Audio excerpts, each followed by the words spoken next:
چا چې هیڅکله جنسي اړیکه نه وي نیولې او په لومړي ځل سیکس کوي یا د واده شپه رانږدې کېږي نو ذهن یې نارامه کېږي او د لومړنۍ جنسي اړیکې په اړه یې ذهن او فکر له اندېښنو پوښتنو او تشویشونو ډک وي. د ځوانانو په ذهن کې چې د لومړنۍ جنسي اړیکې یا د واده د اولې شپې په اړه کوم تشویشونه وي هغه یې زیاتره په هماغه لومړنۍ شپه رښتیا هم واقع کېږي. خو ولې داسې کېږي؟ زه هڅه کوم د واده د لومړنۍ شپې په اړه تاسو ته د ځوانانو اندېښنې او د هغوی حل لارې دروښیم او د دې ترڅنګ د واده د شپې او لومړنۍ اړیکې په اړه ځینې ګټور نظریات درسره شریک کړم. د واده په لومړۍ شپه چې تاسو غواړئ له خپلې مېرمنې سره مو په لومړي ځل سیکس وکړئ نو دوه امکانه شته چې تاسو سره واقع کېدلی شي. اول ډېر زیات امکان دا دی چې تاسې له سیکس کولو وړاندې ژر خلاص شئ او دوهم دا چې څومره هڅه کوئ خلاصېدلی نه شئ. کله چې تاسې په اول ځل له یوې ښځې سره سیکس کوئ نو دا هیڅ امکان نه لري چې تاسو له هغې سره 15 یا 20 دقیقې سیکس وکړئ. کله چې تاسو په اول ځل یو ښځه لوسه وینئ نو د دې امکان شته چې مخکې له دخول او جنسي اړیکې څخه یوازې هغې ته په کتلو خلاص شئ. هیڅ تشویش مه کوئ ځکه چې دا حالت یوازې په اولو وختونو کې وي. کله چې له ښځې سره عادت شئ بیا داسې وخت هم راځي چې تر نیم ساعت او 1 ساعت پورې له سیکس څخه خوند اخلئ او جنسي قوت مو دومره زیات وي چې ستا له یو ځل خلاصېدلو سره مو مېرمن څو ځلې خلاصه شوې وي. کله چې تاسو په اول ځل له یوې ښځې سره جنسي اړیکه نیسئ نو زما توصیه دا ده چې هیڅکله هغې ته دروغ مه وایئ. هغې ته صفا ووایئ چې دا زما لومړنۍ جنسي اړیکه ده او مخکې له دې مې بل چا سره جنسي اړیکه نه ده لرلې. که ته په خپله لومړنۍ جنسي اړیکه کې ځان ډېر باتور او با تجربه وښیي چې په هر څه پوهیږي نو د سیکس پر مهال باید د ښځې لپاره هماغسې مکمل سړی واوسې. خو که چیرې دې ښځې ته وویل چې دا زما لومړی ځل دی نو ښځه دې بیا هره غلطي مني. که ښځه خبره وي چې دا ستا لومړنۍ جنسي اړیکه ده بیا که له سیکس مخکې په پرتوګ کې هم خلاص شي نو د تشویش او شرم خبره نه ده. زیاتره ښځې دا خوښوي چې له هغه سړي سره سیکس وکړي چې کله یې له بل چا سره جنسي اړیکه نه وي نیولې. په دې سره هغه ښځه د سړي په ذهن کې همیشه پاتې کېږي او د خپلې لومړنۍ جنسي اړیکې په رایادولو هماغه ښځه وریادېږي او ښځې ته هم جالب وي چې په لومړي ځل جنسي اړیکه کې د سړي هیجان وویني. د واده د شپې دوهمه اندېښنه نه خلاصېدل دي.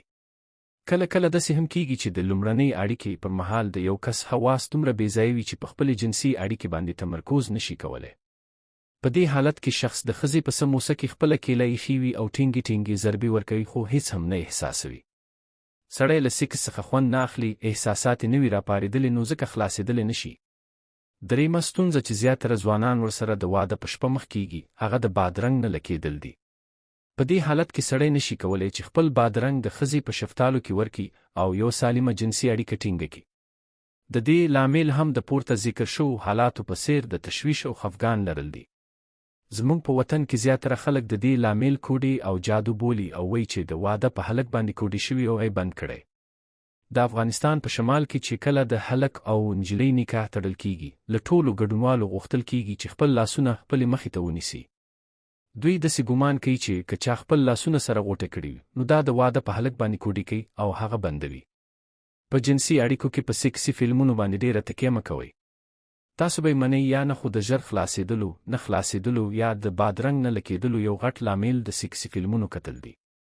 که اوس د سیکسي فلمونو په زیانونو او لاملونو وغږیږو نو اصلي موضوع راڅخه پاتې کېږي. دغه موضوع به په یو بله ویډیو کې درته روښانه کړم. دومره وکړئ چې د سیکسي فلمونو پر ځای د سیکس په اړه تعلیمي ویډیوګانې وګورئ چې خورا ګټورې تمامېږي.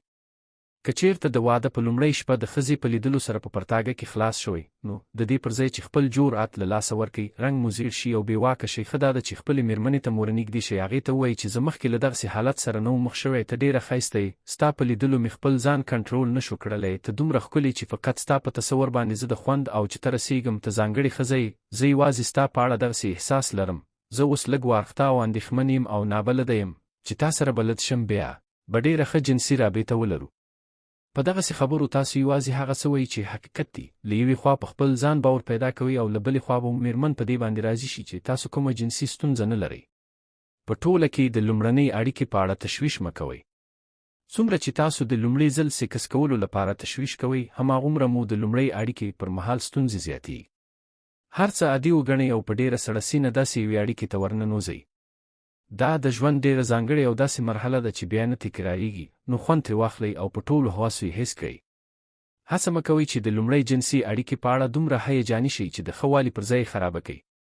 ځینې ځوانان یا د پورته اندېښنو له ویرې او یا هم د دې لپاره چې په لومړي ځل له سیکس څخه ډېر خوند واخلي نو د ویاګرا یا شوک او ټایمینګ ګولې خوري.